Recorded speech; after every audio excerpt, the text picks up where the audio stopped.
the role of OCT in diagnosis and treatment of glaucoma.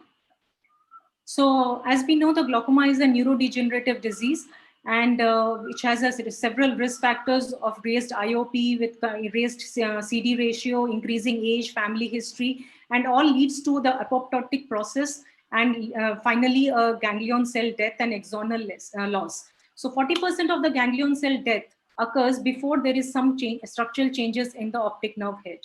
Once the optic nerve head changes appears, there is some manifestation in the perimetry and it appears in the fields in form of scotoma. So we need to diagnose the glaucoma pre-perimetrically rather than at the stage of visual field when the already 40% loss of axons has happened. So pre-perimetric evaluation of glaucoma, early glaucoma is the key factor in the glaucoma screening and diagnosis. So as we know, the structural damage may precede the functional loss, and RNFL defects or the ganglion cell defects are the earliest signs of glaucoma, and these damage occurs earlier than ONH damage and visual fields.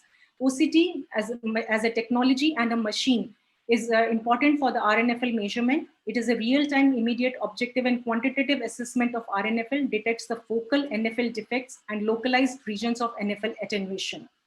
So sir has gone very in detail about the generations of OCT. I'm not going in detail.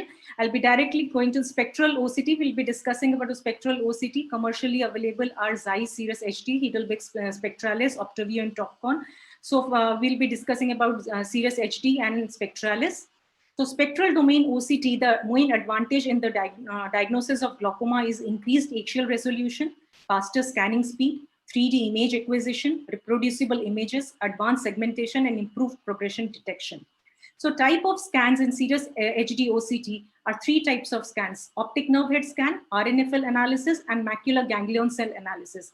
In optic nerve head scan, there are various parameters which are studied. There are disc area, vertical horizontal cup ratios, and RNFL symmetry, rim areas. And RNFL analysis have the TSNIT graph is symmetry, sectoral charts, and clockwise charts. Macular ganglion cell analysis is the newer one, in which the different machines, they segment the macula differently. Some machines segment it in GCL and IPL layer, as in Cirrus HD OCT. In Spectralis, the whole of the macula is screened. So this is what somewhere Cirrus OCT printout looks like.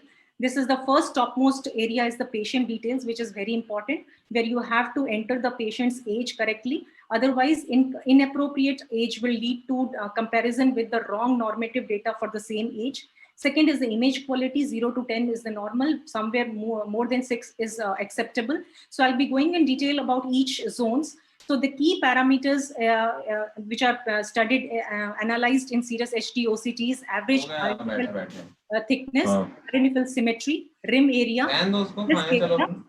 average CD ratio, vertical CD ratio, and volume. So the first box shows that everything is in normal range and it is in the green zone. Whereas the second box, you can see the red zone where the RNFL thinning is around 50 microns. In the third box, it is in the gray zone. Many parameters are in the gray zone because they are outside the normative data range. Now, second is the RNFL thickness and deviation map. The top portions are the RNFL thickness, where you can see the color-coded maps in the yellow and red zone, which shows that RNFL is quite thickened and normal. Whereas the last two boxes, you can see in the blue zone, where the color coding and hourglass pattern has lost. So this is RNFL thinning in cases of glaucoma. The lower boxes is the RNFL deviation map, whereas the measurement circle is around the ONH, where you have to see whether the circle is being properly placed or not, if this or properly centered or not. If it is shifted towards the right or left, it will show some temporal thinning or temporal thickening in the RNFL. And also the circumpapillary, the color-coded RNFL zones are seen. If you have missed clinically very small focal areas, it can be picked up here. So this is the lowermost portion where NRR and RNFL thickness. This graph, the top one shows the NRR thickening, and the lower one, which shows the RNFL thickness, is in the hourglass pattern. So the dotted lines and those continuous lines is for the right and left eyes, and you have to see whether these lines are in the green zone, yellow zone, or the red zone. Similarly, they are depicted in a sectoral method in quadrant and clockwise quadrant method, in clockwise sectoral method.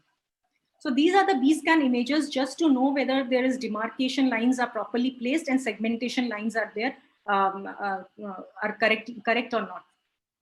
So coming to macular thickness and glaucoma, macular thickness and NFL thickness is significantly reduced in glaucoma and and important for early diagnosis in glaucoma, but it has a moderate sensitivity and specificity, and diagnosis in early glaucoma is limited. Why? Because you need to have a normal macula to pick up the glaucoma.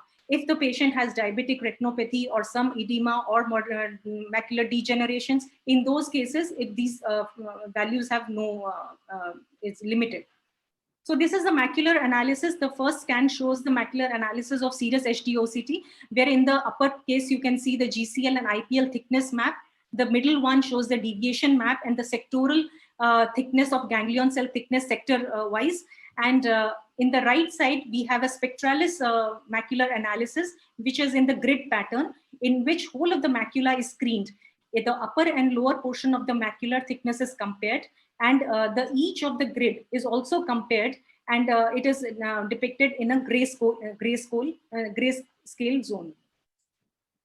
So we have progression analysis. This is a serous HD-OCT's progression analysis, where the two baseline examinations are needed to compare with the rest of the follow-up scans.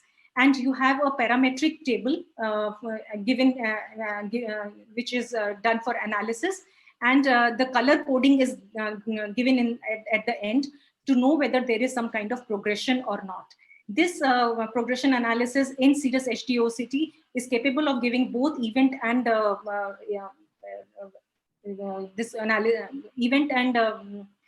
analysis, both trend analysis and event analysis.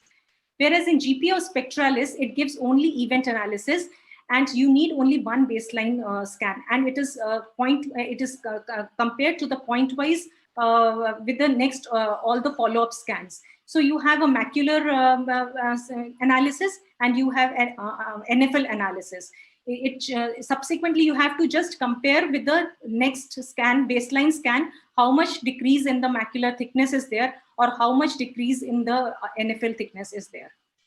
So coming to the correlation between the OCT and other investigative modalities in diagnosis and treatment, first the indication where do we need OCT in glaucoma.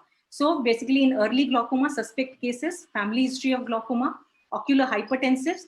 If the patient is too sick to sit for pediatrics, detect early glaucoma in other eye, advanced glaucomas, and progression.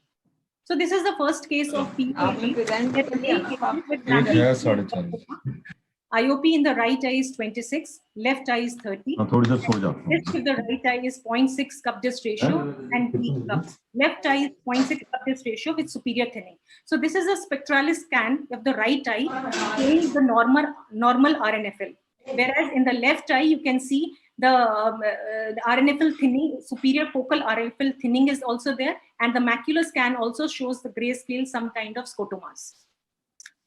And the corresponding perimetry in the right eye is normal, where the left eye shows the inferior scotomas, and this patient has been put on medications. This is a second patient with disc photograph showing 0.7 cup disc ratio of inferior notch and a wide NFLD, and corresponding superior arcuate defect is shown in the perimetry. And this is a stratus OCT scan showing the inferior RNFL thinning. Another patient with the disc photo of 0.8 cup disc ratio with bipolar notch and a wedge defects both sides, and advanced field loss in perimetry, and a stratus OCT scan showing the 3-quadrant loss of RNFL. This is again a 52-year-old female whose right eye IOP is 26 with maximum medical therapy, with left eye 20 with 2 drugs, and CDR is 0.8 in the right eye and left eye is 0.5 cup disc ratio. Now you can see the right eye is totally advanced, but we have not done the scan to know anything about the right eye. It is basically, this patient has gone for trap in the right eye, but left eye, which appears to be normal clinically, so pick up the early damage in the OCT. So we have done for the left eye, and you can see the focal changes in the upper part. And OCT is basically has a limited value in advanced glaucomas because it has a floor effect. After a certain value, it levels off. Below 50 and 40 microns, it doesn't show. So you have to follow up these patients, advanced glaucoma patients, with the perimetry. So this is another patient of myopia who has a large disc and large cup. It's a large cup disc ratio, but fields is normal. And all you can see in Cirrus HD OCT scan is the RNFL thinning. So we know that myopic patients doesn't have the normative data in OCT. And definitely with the increase in axial length, the RNFL thinning is there. And so OCT will definitely show all the red zones like a red disease, but you have to follow up the patient. You have to know the risk factors of this patient. If you have family history of glaucoma, if there's an increased raised IOP, and then only decide to treat the patient or not to treat the patient. This is a patient who has an age of 12 years, and it has a cup disc asymmetry, and OCT is done. So you can see everything is in white zone because we don't have any normative data in this age group. So to conclude, OCT has made a remarkable journey and can be incorporated judiciously in the clinical practice of glaucoma management.